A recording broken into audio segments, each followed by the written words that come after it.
Once there was a mouse. He was a busy mouse, searching everywhere, touching his whiskers to the grass and looking. He was busy, as all mice are, busy with mice things. But once in a while he would hear an odd sound. He would lift his head, squinting hard to see, his whiskers wiggling in the air, and he would wonder. One day he scurried up to a fellow mouse and asked him, "Do you hear a roaring in your ears, my brother?" "No, no," answered the other mouse, not lifting his busy nose from the ground. "I hear nothing. I'm busy now. Talk to me later." He asked another mouse the same question, and the mouse looked at him strangely. "Are you foolish in your head? What sound?" he asked, and slipped into a hole in a fallen cottonwood tree. The little mouse shrugged his whiskers and busied himself again, determined to forget the whole matter. There was that roaring again. It was faint, very faint, but it was there. One day he decided to investigate the sound just a little. Leaving the other busy mice, he scurried a little way and listened. There it was. He was listening hard when suddenly someone said hello. "Hello, little brother," the voice said, and Mouse almost jumped out of his skin. He arched his back and tail and was about to run. "Hello again," said the voice. "It is I, Brother Raccoon." And sure enough it was. "What are you doing here all by yourself, little brother?" asked the raccoon. The mouse blushed and put his nose almost to the ground. "I hear roaring in my ears, and I'm investigating it," he answered timidly. "A roaring in your ears?" replied the raccoon as he sat down with him. "What you hear, little brother, is the river." "The river?" asked Mouse curiously. "What is a river?" "Walk with me, and I will show you the river," Raccoon said. Little Mouse was terribly afraid, but he was determined to find out once and for all about the roaring. "I can return to my work," he thought, "after this thing is settled, and possibly this thing may aid me in all my other busy examining and collecting. And my brothers all said it was nothing. I will show them. I will ask Raccoon to return with me, and I will have proof." "All right, Raccoon, my brother," said Mouse. "Lead on to the river. I will walk with you."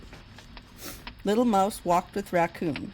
His little heart was pounding in his breast. The raccoon was taking him upon strange paths, and Little Mouse smelled the scent of many things that had gone by this way. Many times he became so frightened he almost turned back. Finally, they came to the river.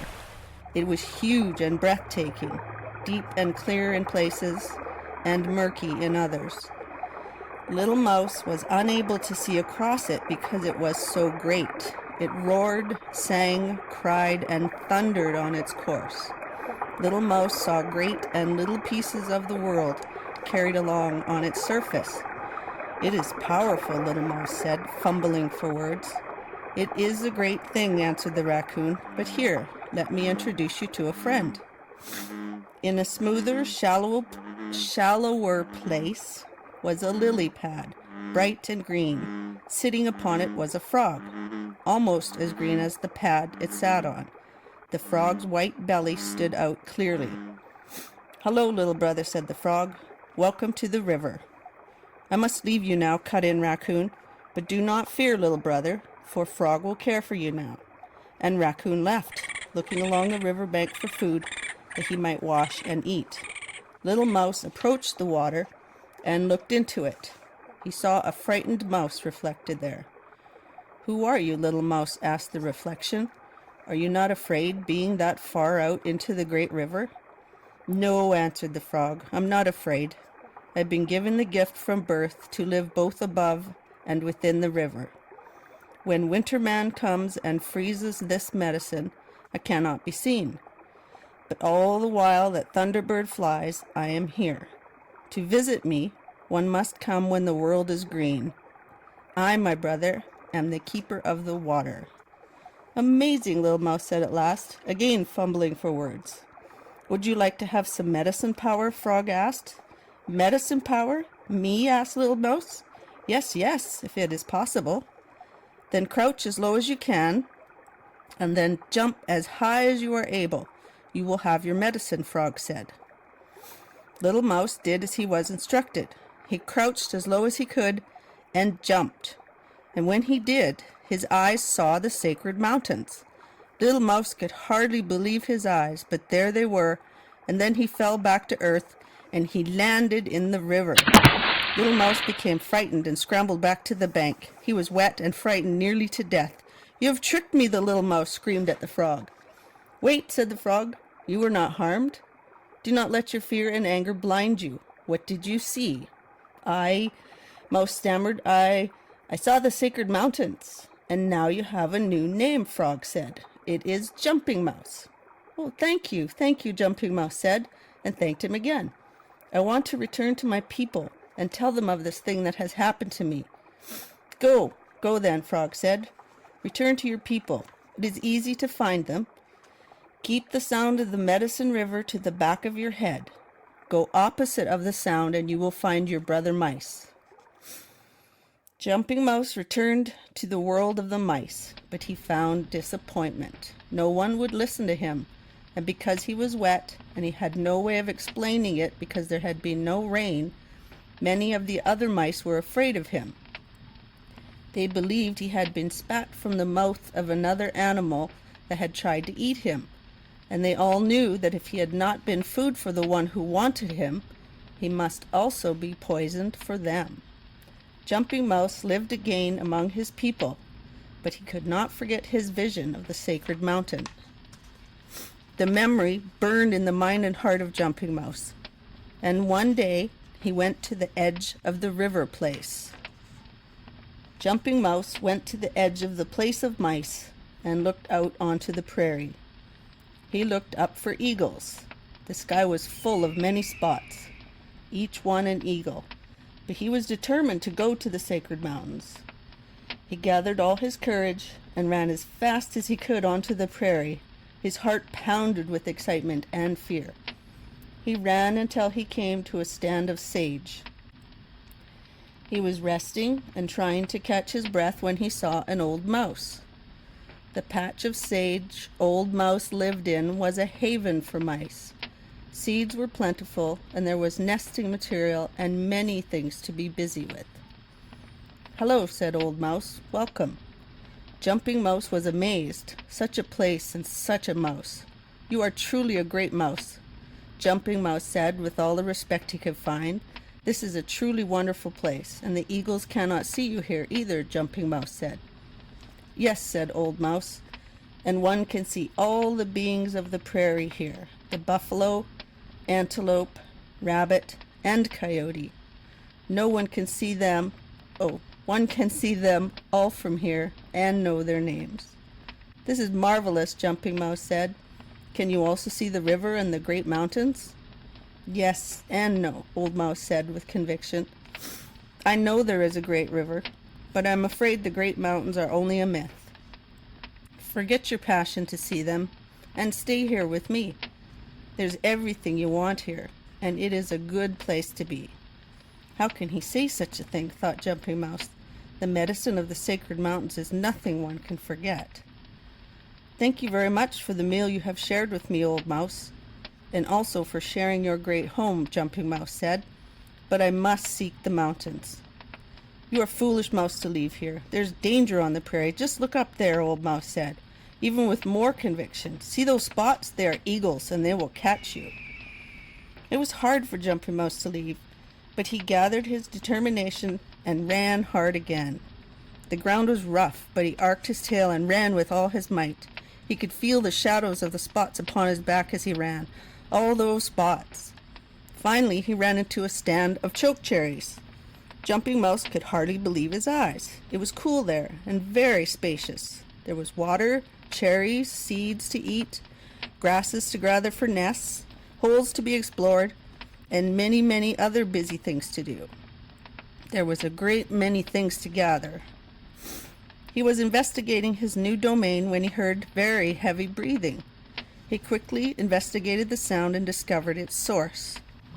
It was a great mound of hair with black horns. It was a great buffalo. Jumping Mouse could hardly believe the greatness of the being he saw lying there before him. It was so large that Jumping Mouse could have crawled onto one of its great horns. Such a magnificent being, thought Jumping Mouse, and he crept closer. "Hello, my brother," said the buffalo. Thank you for visiting me." "Hello, great being," said Jumping Mouse. "Why are you lying there?" "I am sick and I am dying," the buffalo said. "My medicine has told me that the eye of a mouse can heal me, but little brother, there is no such thing as a mouse." Jumping Mouse was shocked. "One of my eyes," he thought. "One of my tiny eyes?" He scurried back into the stand of choke cherries, but the breathing became harder and slower. "He will die," thought Jumping Mouse, "if I do not give him my eye. He is too great a being to let die." He went back to where the buffalo lay and spoke. "I am a mouse," he said with a shaky voice, "and you, my brother, are a great being. I cannot let you die. I have 2 eyes, so you may have one of them." The minute he said it, Jumping Mouse's eye flew out of his head, and the buffalo was made whole. The buffalo jumped to his feet, shaking Jumping Mouse's whole world. "Thank you, my little brother," said the buffalo. "I know of your quest for the sacred mountains and of your visit to the river. You have given me life so that I may give away to the people. I will be your brother forever. Run under my belly, and I will take you to the foot of the sacred mountains, and you need not fear the spots. The eagles cannot see you while you run under me. All they will see will be the back of a buffalo. I am of the prairie, and I will fall on you if I try to go up the mountains." Little Mouse ran under the buffalo, secure and hidden from the spots. But with only one eye, it was frightening. The buffalo's great hooves shook the whole world each time he took a step. Finally, they came to a place, and the buffalo stopped. "This is where I must leave you, little brother," said the buffalo. "Thank you very much," said Jumping Mouse, "but you know, it was very frightening running under you with only one eye. I was constantly in fear of your great earth-shaking hooves."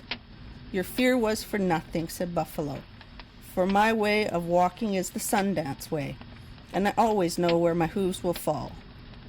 I now must return to the prairie, my brother. You can always find me there." Jumping Mouse immediately began to investigate his new surroundings. There was even more things here than on the other places, busier things, and an abundance of seeds and other mice-like things.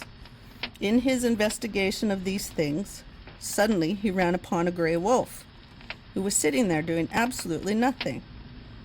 "Hello, Brother Wolf," Jumping Mouse said. The wolf's ears came alert and his eyes shone. "Wolf, wolf, yes, that's what I am. I'm a wolf." And then his mind dimmed again, and it was not long before he sat quietly again, completely without memory as to who he was. Each time Jumping Mouse reminded him who he was, he became excited with the news, but would soon forget again. "Such a great being," thought Jumping Mouse, "but he has no memory." Jumping Mouse went to the center of this new place and was quiet. He listened for a very long time to the beating of his heart. Then suddenly, he made up his mind. He scurried back to where the wolf sat, and he spoke. "Brother Wolf," Jumping Mouse said. "Wolf, wolf," said the wolf. "Please, Brother Wolf," said Jumping Mouse. "Please listen to me. I know what will heal you. It is one of my eyes, and I want to give it to you. You are a greater being than I. I am only a mouse. Please take it." When Jumping Mouse stopped speaking, his eye flew out of his head, and the wolf was made whole. Ooh. Tears fell down the cheeks of the wolf, but his little brother could not see them, for now he was blind. "You are a great brother," said the wolf, "for now I have my memory. But now you are blind. I am the guide into the sacred mountains. I will take you there. There is a great medicine lake there, the most beautiful lake in the world. All the world is reflected there. The people, the lodges of the people, and all the beings of the prairies and the skies. Please take me there," Jumping Mouse said. The wolf guided him through the pines to Medicine Lake, and Jumping Mouse drank the water from the lake. The wolf described the beauty to him. "I must leave you here," said Wolf, "for I must return so that I may guide others, but I will remain with you as long as you like." "Thank you, my brother," said Jumping Mouse. But although I am frightened to be alone, I know you must go so that you may show others the way to this place. Jumping Mouse sat there trembling in fear. It was no use running, for he was blind, but he knew an eagle would find him here. He felt a shadow on his back, and he heard the sound that eagles make. He braced himself for the shock, and the eagle hit. Jumping Mouse went to sleep. Then he woke up. The surprise of being alive was great, and now he could see. Everything was blurry, but the colors were beautiful. I could see, said Jumping Mouse over and over again. A blurry shape came toward Jumping Mouse. Jumping Mouse squinted hard, but the shape remained a blur. Hello, brother, a voice said. Do you want some medicine? Some medicine for me? Asked Jumping Mouse. Yes, yes. And crouch down as low as you can, the voice said, and jump as high as you can. Jumping Mouse did as he was instructed. He crouched as low as he could and jumped. The wind caught him and carried him higher. Do not be afraid, the voice called to him. Hang on to the wind and trust. Jumping Mouse did. He closed his eyes and hung onto the wind, and it carried him higher and higher. Jumping Mouse opened his eyes, and they were clear, and the higher he went, the clearer they became. Jumping Mouse saw his old friend upon a beautiful medicine lake. It was the frog. You have a new name, called the frog. You are Eagle.